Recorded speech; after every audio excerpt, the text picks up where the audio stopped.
11 de julio de 1982. 3:47 p.m. Griselda Blanco salió del lujo con aire acondicionado de la joyería del centro comercial de Adeland hacia el espeso calor de Miami. Llevaba un traje blanco de Chanel, joyas de oro en ambas muñecas, aretes de diamantes que atrapaban el sol de la tarde. En sus manos había 3 bolsas de compras llenas de relojes, collares, pulseras, regalos para sus hijos. Su guardaespaldas, Miguel Cruz, caminaba 2 pasos detrás de ella. Su mano derecha descansaba dentro de su chaqueta, donde una Colt 45 automática reposaba en una funda de hombro. Sus ojos escaneaban el estacionamiento constantemente, de izquierda a derecha, revisando rostros, revisando autos, revisando motocicletas. El Mercedes-Benz blanco de Griselda estaba estacionado a 30 pies de distancia. Presionó el control remoto. Las cerraduras hicieron clic al abrirse. Miguel se adelantó para abrir su puerta. Fue entonces cuando Griselda lo escuchó. El sonido que salvaría su vida y cambiaría la violencia del narcotráfico en Miami, para siempre.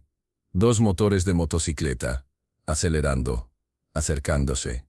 Griselda volteó la cabeza. 2 motocicletas Yamaha venían por el estacionamiento. Rápido, demasiado rápido para un centro comercial. Cada moto tenía 2 ocupantes, conductor y pasajero. Los pasajeros no se agarraban de los conductores. Sus manos estaban dentro de sus chaquetas. Los ojos de Griselda se encontraron con los de Miguel. Ambos sabían. La mano de Miguel fue por su arma. Pero fue demasiado lento. La primera motocicleta se detuvo a 10 pies de distancia. El pasajero sacó una subametralladora Mac 10 de su chaqueta. 45 disparos por minuto, completamente automática. El arma de elección para las guerras de drogas de Miami. La segunda motocicleta flanqueó el otro lado. Otra Mac 10. Griselda no gritó. No se congeló. Dejó caer sus bolsas de compras y se lanzó hacia el Mercedes. La primera ráfaga de disparos rasgó el aire. 8 balas. El sonido fue ensordecedor en el estacionamiento abierto. Los compradores gritaron. Las alarmas de los autos se activaron. El vidrio se hizo añicos. Griselda golpeó el pavimento con fuerza. Su traje blanco de Chanel se raspó contra el asfalto. La sangre floreció en su pecho, su hombro, su costado. Miguel disparó de vuelta. 1 disparo. 2. 3. Las motocicletas se desviaron, pero no dejaron de disparar. Otra ráfaga, esta vez dirigida a Miguel, cayó. 2 balas en la pierna, 1 en el brazo. El estacionamiento era un caos ahora. Gente corriendo, autos chirriando, sirenas ya sonando en la distancia.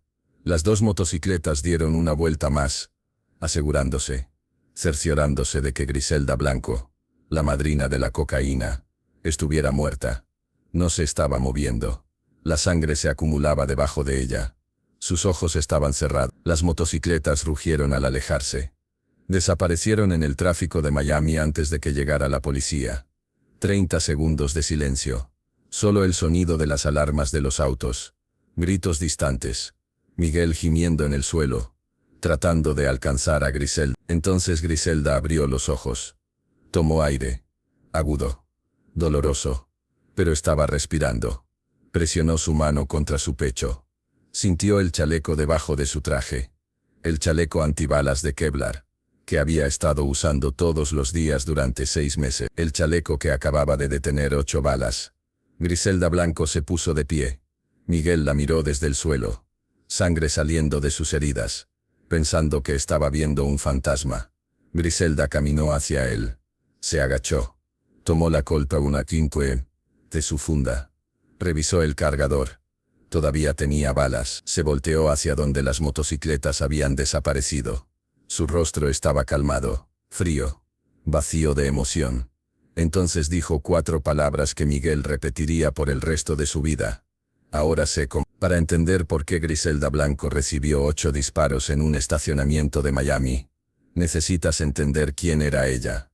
Y más importante, qué había construido. Griselda Sepúlveda nació en Cartagena, Colombia, en pobreza, violencia, desesperación. Creció en los barrios bajos de Medellín, después de que su madre se mudara allí cuando Griselda tenía 3 años. sin padre, sin dinero, sin esperanza. Para cuando tenía 11 años, Griselda había cometido su primer crimen. Secuestró a un niño de 10 años de un barrio rico. Exigió rescate. Cuando la familia no pudo pagar, Griselda disparó al niño ella misma. 11 años. Su primera muerte. No sintió remordimiento. Sintió poder. Para la década de 1970, Griselda se había mudado a Nueva York. Se casó con un pequeño traficante de drogas llamado Alberto Bravo. Juntos construyeron una operación de contrabando de cocaína que traía cocaína colombiana a Estados Unidos. Pero no era suficiente para Griselda. Quería más, quería control.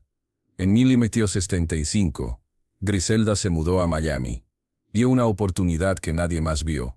El mercado de la cocaína estaba dominado por hombres, exiliados cubanos, mafiosos italianos, cárteles mexicanos. Pero Miami estaba creciendo. La demanda de cocaína estaba explotando. Y Griselda entendió algo que los hombres no. Las mujeres podían mover productos sin sospecha. Las mujeres podían negociar sin intimidación. Las mujeres podían matar sin advertencia. Para 1978, Griselda Blanco controlaba el 40% de la cocaína que fluía hacia Miami. 40%. Estaba ganando 80 millones al mes. 80 millones. Tenía redes de distribución en Nueva York, Los Ángeles, San Francisco. Tenía policías corruptos en su nómina. Tenía jueces, políticos, agentes de aduanas. También tenía una reputación. La llamaban la madrina, la viuda negra. La mujer que supuestamente había matado a 3 de sus 4 esposos. La mujer que no solo ordenaba asesinatos, los cometía ella misma. Pero dirigir un imperio de drogas creaba enemigos. Cárteles rivales, competidores colombianos, distribuidores cubanos que no les gustaba recibir órdenes de una mujer. Y para 1982, alguien la quería muerta lo suficiente como para contratar asesinos profesionales. El ataque en el centro comercial Dadeland no fue aleatorio, fue planeado, coordinado, costoso. Los 2 equipos de motocicletas habían estado siguiendo a Griselda durante 3 días. Conocían su horario. Sabían que iba de compras todos los sábados por la tarde. Conocían a su guardaespaldas. Conocían su auto. Lo sabían todo. Lo que no sabían era que Griselda había comenzado a usar un chaleco antibalas 6 meses antes después de recibir amenazas de muerte de los hermanos Ochoa en Medellín. Ese chaleco salvó su vida. Pero fue lo que Griselda hizo después de sobrevivir a esa emboscada lo que lo cambió todo. No se escondió. No aumentó la seguridad. No dejó Miami. En cambio, estudió la táctica que casi la mata. 2 motocicletas. 2 tiradores. Rápido. Móvil. Mortal. Escape a través del tráfico. Sin placas. Imposible de rastrear. Griselda convocó a una reunión con sus principales sicarios. 5 hombres. Todos colombianos. Todos leales. Todos asesinos. Les contó lo que pasó. Les mostró su pecho magullado donde las balas habían golpeado el chaleco. Entonces dijo algo que hizo que los 5 hombres se quedaran callados.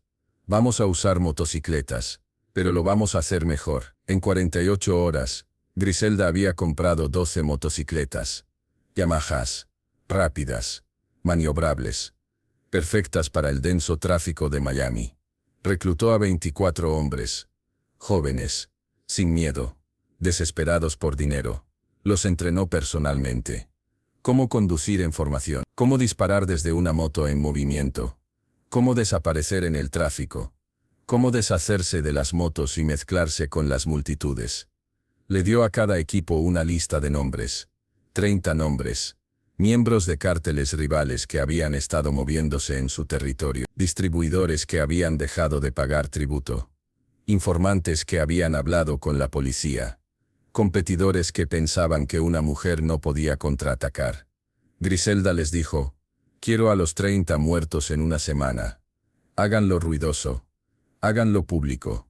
Que recuerde, 18 de julio de exactamente una semana después de que Griselda sobreviviera a la emboscada de Dadeland. El primer ataque en motocicleta ocurrió a las 9. Un distribuidor cubano llamado Héctor Ramírez estaba saliendo de su casa en Coral Gables. 2 motocicletas se acercaron. 4 disparos. Héctor muerto en su entrada. Las motos se fueron antes de que su esposa terminara de gritar. A las 11:30 am, otro ataque. Sicario colombiano llamado Carlos Mejía.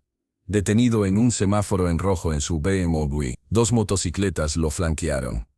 15 disparos a través de la ventana del conductor. Muerto antes de que la luz cambiara a verde. A las 2:45 pm, un tercero. Luego un cuarto. Luego un quinto. Al final del primer día, 8 hombres estaban muertos.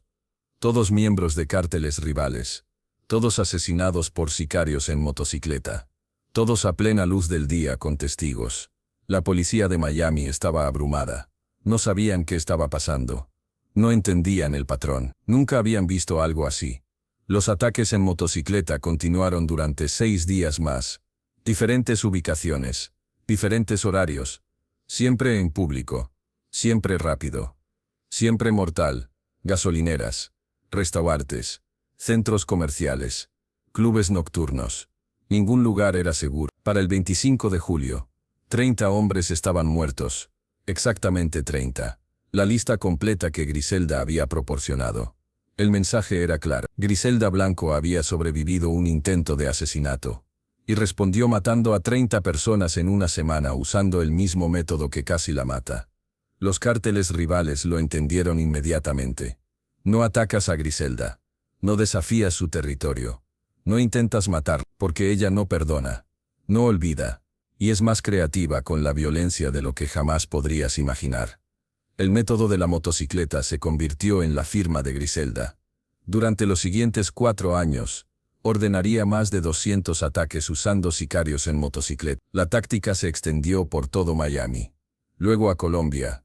Luego a México. Hoy, los asesinatos en motocicletas son uno de los métodos más comunes de violencia del cartel en América Latina. Y todo comenzó porque Griselda Blanco sobrevivió 8 balas, y decidió convertir su casi muerte en un arma. Pero el poder atrae atención, y para 1985, la DEA, el FBI y la policía de Miami habían hecho de Griselda su objetivo número 1. Agentes federales allanaron la mansión de Griselda en Irvine, California. Se había mudado allí para evitar el calor en Miami. Encontraron cocaína, armas y suficiente evidencia para acusarla de conspiración para fabricar y distribuir cocaína. Griselda fue arrestada, sentenciada a 15 años en prisión federal. Cumplió su condena en silencio. Sin entrevistas. Sin declaraciones. Solo silencio. En 2004, a la edad de 61 años, Griselda fue liberada y deportada a Colombia. Regresó a Medellín. Vivió en un apartamento modesto. Mantuvo un perfil bajo. La madrina de la cocaína se había retirado. Pero en el mundo de las drogas, el retiro no garantiza seguridad. 3 de septiembre de 2002. Griselda Blanco salió de una carnicería en Medellín, llevando una bolsa de carne. Tenía 69 años. Cabello gris. Movimientos más lentos. Sin guardaespaldas.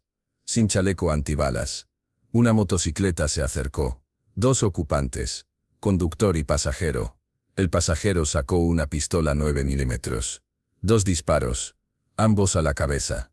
Griselda se derrumbó en la acera, muerta antes de tocar el suelo. La motocicleta desapareció en el tráfico de Medellín. El método que había perfeccionado 30 años antes en Miami. Había regresado a casa.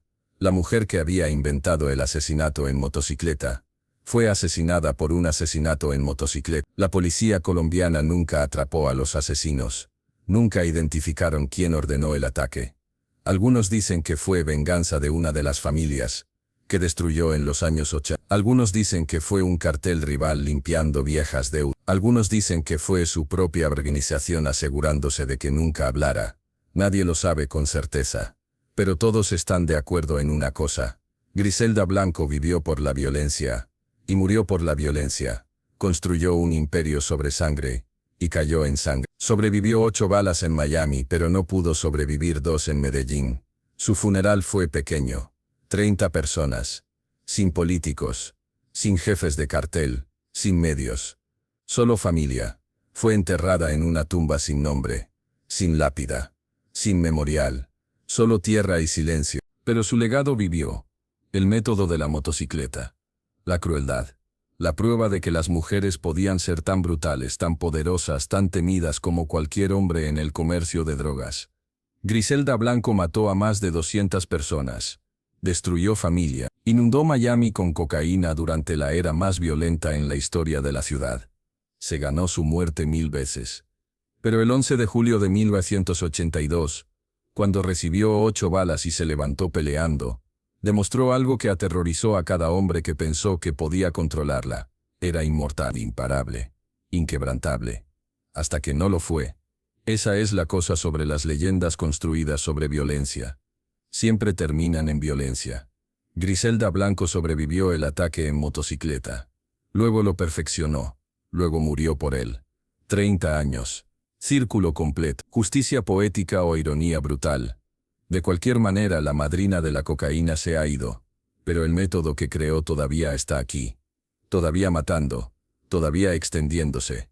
Ese es su legado, no el dinero, no el imperio, la violencia. Y así es como Miami la recuerda.